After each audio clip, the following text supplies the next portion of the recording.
چند گپا در اینترنت ها برام بیا که گپاش گپ نزنیم. چی گفت؟ گپ بدون یا نه من علاقه دارم میگه هر چی کنی به خود کنی. قنچق سگ میگیم چی میگیم؟ همون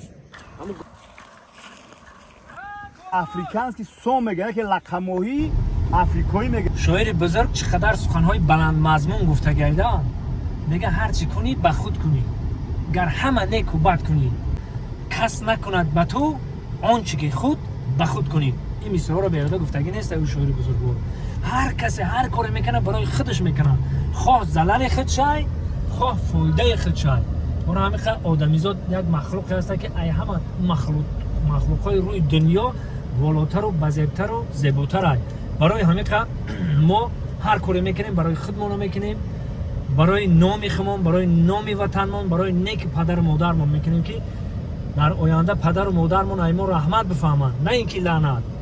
التماس برای همین هر کاری میکنیم که پدر و مادرمون اقلا رحمت بفهمن پشت ما هم همین کوششی که ما کردیم همین قسال طول 30 سال میشه ما در همین درونی جدای صنعتمو در بین خلقمو جاش می خلق خدمت میکنم، جاش می خلق ما خدمت میکنم. یگام اینو ویش نیستن، ما یگام جای ویش نیست. جاش اومده خلق دست مرا گرفته گای جاش اومده ما برای هم خدمت شاعر بزرگوار گفته نبردارد کسی تابوت خود را برای همدیگر در کار آییم. ما یکدیگری مونده همه وقت در کاریم، یکدیگری مونده برای همین قد دست همدیگر رو بگیریم. امروز ما همه را یک میدونم. برای او شاعر گفته که قالین از سرنگی خود زیر پا افتاده است. رنگ و برنگ شدن در کار نیست، قطعی همه یک بدن در کار. همین کوشش کنه که با همه یک باشیم. کوشش انا برادر عزیز امروز یک بابای قند میگیم ما در زنگ زده که چخیر ما نمیگیم که مقصد دعوت همه رو ما نمیگیم. ما دعوت همه رو رد نکردیم. گفت که ماهی بیریان کردن در وحدت همه بلاگرها رو بیا گفتن.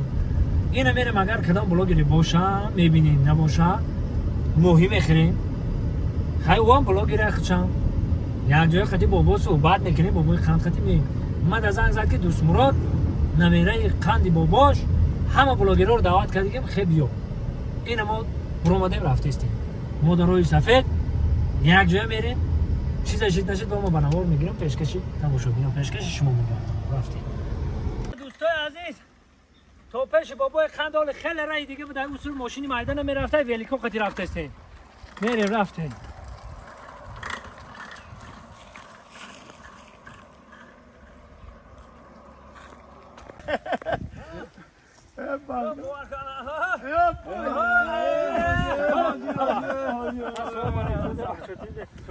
بابای خان این سری زمین خودت یا این خیلی ماشین خطی میایی یا این خیلی ولی خطی دیگه اگه ماشین نمبر 33 بده. ماشین چوکا داوجه تراکتور کار کرده بودن. ما گفتم ماشین من نمیگذاره این ماهی رو بی بابا دهخانه که دهخان در نام صفحه ایره ماهی میگن.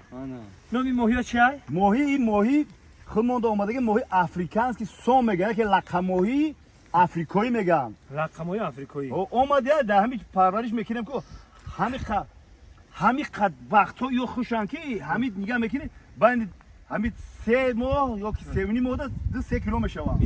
اینم میشوام. یارو زاچ تاجیک ماهی نام کنن. تاجیک ماهی اون همین خبر همیشه دم حساب فربه بشه. تمام همین وطن ما رو دیدن کو همین وقت خوشه همین بازی میکنن اونجا میرم شون متول. این حوزه که بازی میکنه همینجا همین ماهی را ها اونجا قطعی دادم. بهترین باور که این زمینای کشات ببینید این حوزه فقط همین این همیشه در کنه میون مردک شده میون در کنه کار کردن کار تمام. اینا میدونی همین اینا حوزه ما را اینا حوزه زمینا را همین جنوب بیولی محترم همین پیشوای ملت امام علی رحمان پیشوامون همین یکی از فرزانه ملت اینم که ما صحبت کردیم کو همین ماهیا را دید رنگ خود داره ماهیا را دید گفت که همین سایپر خوجگی ماهی پروری تشکیل کنیم. اینا که ما خوجگی تشکیل کردیم تمام اینا مودیم ماهی رو پرورش کردیم. خوش به حالت برای کار کردن آدم خداداد بوده کات این خیلی حاجی جان هم فرما امین هم کارو همکارای ما گفتی همه همکارات همین جای بیا آخه اینجا دیر کردن نمیدونم چوی خیلی یا خیلی نوز کرشما میکنه چیکار میکنه ما خیلی زنگ زدی که همه بلاگرها میان همه یک جای میشه نمیدونم موزه گیجودا باشه سرو باشه چیکار باشه یا پرومو افیشون کنه خیلی من نمیدونم اگر اینترنت باشه پرومو افیر میکنیم اومدن خوش اومدن نه اومدن بیا اینجا میشیم خدمت نکنم خدمت هم دوها رو میدونم که دوها میکنه دوام میکنه در حق گذشتگی و در حق زنده و در حق همه ملت تاجیک دوام این بی این ناز نیمه تاجیک ناز میکنم بلاگرها این کو یا همین خیلی بد اینه بسم چی الله خیلی که مزه شوه که اینه بسم الله الرحمن الرحیم دست خدم دهای خدم همین انا میزد کار میومد خیر کن نشوشته دست اون بسم الله الرحمن الرحیم سری زمین کو اینا چی در نورک باشه چی در دره رومید باشه چی در وحدت باشه چی در همش در خوجگی بوبر قند باشه همش در یک اینا همه اینا جانان جانان شده این مرزه رو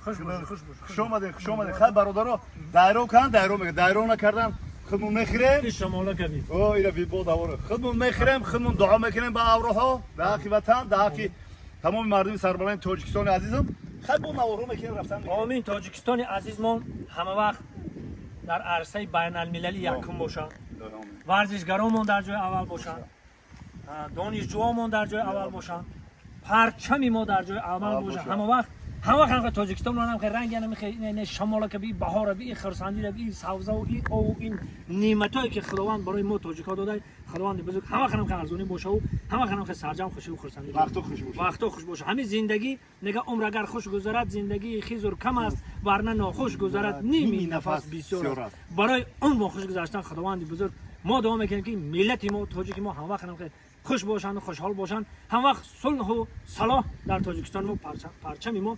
پرپرافشان باشه بی رحمت که ارحمت الله اکبر زنده باشید خاکی خلکی همین حاجی دسمراد همین حاجی دسمراد این روز مهمون شده مودا روز یا برای کمیتریو نگفته بودی برای کمیتریو با من خواستم همین سرم ویرون شده خواستم مرم با یک دو چی گپ زدم نمیدونم برای چی همین مردم سربلند تاجیک خودمون پس میزنن برای چی سبب چیه آخه اینم حاجی دسمراد بیا پیشش ده بشی یک بار بشی قطعی صحبت با میفهمی حاجی دسمراد کیه یا که بابو کیه وای کیه ای پشت همین کامنتر رو مینویسید اینا رنگ ما بوده همین سرش ویرون بشه برای همین خدا نگهبانتون باشه هیچ وقت دستی کم نبینید دوست باشیم برادر باشیم بشینیم سر یک دسترخوان خاک ما وقتی که اینا ما رو بابو میگن سول فیراد میکنن ما دیگه به یو یگام چیز دوای نمیکنم همین روز ما ماهیا رو گرفتیم خیلی کمک بردیم یک جا و کردیم این روز با گپ زدم با همکارا رو گپ زدم بیا ناموشون نگیریم که بم بگن که بابا وای کرد گپ زدم که بخزیم بیام و وعده کردن که ساعت 2 ما همجا میشیم وعده و داین گفتم انا که پشت اکران با قطعه گپ میزنم پشت اکران گپ میزنم مرکز شو زنده باشه سربلند باشه برادر اینا بابای هزار رحمت برای نان و نمک وقتی که نان و نمک خوردی باید در نمکدان توف نکنی ما برادریم چه خیلی که وعده کردیم پیش برادریم بابا و نویره شما که همه خیلی میگه آدمی آدم نبیند از کجا آدم شود شم اگر آتش نبیند از کجا روشن شود ما با یک نصیحت یک دیگری ما همه وقت نیاز داریم خود دائما چند گفتم پیش شده که ما میخوایم که سخنای نیک بگیم ما عبرت بگیریم خب اینا ما چیزی که دیدیم با ما شما میگیم که ما خیلی را دیدیم میفهمیم مقصد اوزا اصل 20 اگر پیش روی حال با کودکای هستن که ای ما خوشو میفهمن جوانای هستن که ای ما خوشو چیزا رو میفهمن برای همین ما چی گفتنیم هر گپی بود در گذشته یک کس گفت گپی وایره گفته مقصدی کدی دیگه که ایجای سپاس بابا جون چیزی بود نبود اینا چند گپا در اینترنت ها برامد بیا که گپاش گپ نزنیم چی گفت بابا جون تو بابای قندی مویی گپاش گپ نمیزنیم همینجا ایست بابای قند فقط در نسل نوراس برای تربیت نسل نوراس نصیحت ها میکنه ان شاء الله که پادپسات میکنیم بابا را فقط بابا را دستگیری میکنیم بابا سخنهای خوب و خاطرمون نیت‌های نیک با چی طبیعت زیبای وطن فقط در پیشرفت آبادی وطن ما سخن میکنیم و شما تماشا کنید و حلاوت ببرید اینو با خودت چی میگی بابا اکران خیلی که هر یک کار یک پسی بلندی ها داره بله هر یک کار میگن به پیر نرو که در امانی نه در میمونی گرچند سکندری زمانی هر یک کار با خودش پیر داره استاد داره тамоми чиз ба худи пири усул дорад. Мо ака ҳамш як блогери самозванец шидем, хесем пир надоштем, усто надоштем. Қатин ма бародаро суҳбат намекардем ба чизе ки меомад айда ҳамон гап мезадем. Ба чизе ки ба мо мегуфтанд мо мисол дар ҳамон вай мекардем. Ответ медодем, яъне ответ шапак мекардем, вай мекардем. Лекин аслан ин дар шаъни мо, дар шаъни блогерои тоҷик намезеба. Бояд меро накунем. Шахсан ман ба худам чӣ гуфтани ҳастам? Ба худам гуфтанистам ки ман ҳамин бародар хати мо мешинем суҳбат мекунем ку як дарси зиндагӣ меомӯзем. Як дарси зиндагӣ меомӯзем. Як чизи як гапи хуб аст ки мисол мегуфтанд ки калон ақлӣ ندارد اعتباری калонсолӣ کلون مقبولی باری هم خیلی با خواندگی من ҳамин хел чия ҳамин хел ҷавоно ҳастанд. ҳамин хел ман бародар ҳаста ки дар мисол ҳамин ютуби тоҷик ҳамин хел пасивбаландиёву шӯридаву молидаву ҳасте ки чунам сухан мекунем. омад ба ман як хел суханҳо гуфт ки ма аиҷавусу иншоалло ба ҳамин худо мо фақат насиҳат. بله یک سخن 366 پهلو داره.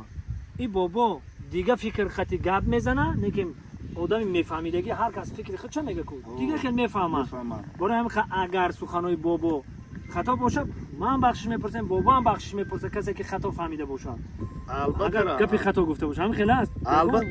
البته را ما ایجاد وای داریم. الو ما ایجاد وای کسیم چه کردی؟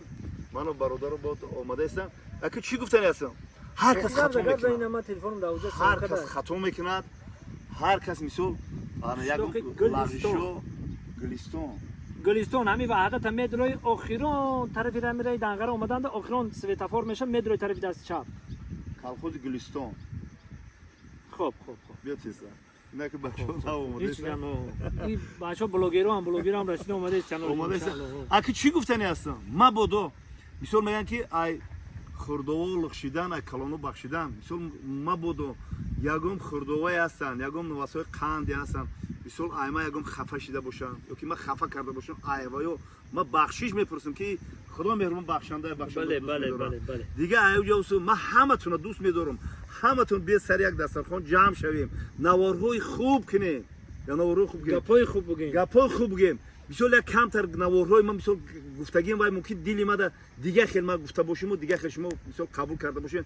یگم کینه و کدورت یگم بدبینی ندارم. همتون رو ما دوست می‌دارم. همتون رنگ فرزند. بله. رنگ فرزند می‌دارم. مثال سین و سال ما باید جای رسیده. شما رو ما همچون از دوست داری مثال یگم گم میگم. از مهر و محبت فرزندی یگم گم میگم. شما یگم چینا کنه که هر خیلی نوارهای چی میکنه. مثال یا دروزه در کنار ایندیسکی موندیان. در مولتیکو موندیان. همشی موندیان. هم مجاده مقصدی گپی ما دیگه بدونه که شما من علاقه دا برو بابا بکره ما همچون نویره همچون نواسه میدونم والوی خواستم همچون نواسه میدونم همچون یک زنی توجی هم فرزندی توجیک میدونم ما دیلم سوخت یک کسی که مشکلی دا میغلطه کو یک کسی دیگه البته این کلونو باباها دیلشون بابا میسته که چون یه راه زندگی یک شیره میزنن در ما همین باب سال سخن رو کیسه همچون فرزند ندونم روی ما سیاه در این دینا در قیامت هم میره زنده باشه. اینا بابا اینا دستی مردیش دیگه اولش خدا آخرش خدا همراه بلوگرای یگان گر پس و بلند نمیشوه همه خوب میشوه ان شاء الله زندگی دوام داره. ما برای هم دیگه دوام خوب بکنه در این بلوگرا بابا هم در کاره. بله مامو هم در کاره. نواسار هم در کاره. بله سخن میگه در جمعیت در همه جا در چی کاره باشه نباشه به پیرو به کمپیرو به نویرو با قوای کاری گله گرگا را بی دو تا پیش دو تا همین تجربه دار دو تا پیرش پیش میروه بین ده همه موده و مایده ها مقصد همون خنچق سگ میگیم چی میگیم همون گرگایی که طول میتن همه میرون 5 تا جنگی عقیب ده 5 تا جنگی عقیب ده میروم. من بسیار میر زیبا نک تماشا میکنم. همین حیوانات را دوست میدارم. باور که زندگی همان هم خیلی ای آدمم ای حیوانم همه را خداوند یک خیل آفریده. همون مخلوق خداوندیم. همه وقت در یاد همدیگر باشید و همدیگر را حرمت کنید. زنده باشه بابی جان. پناه خدا. گمنس خدا نگهبان.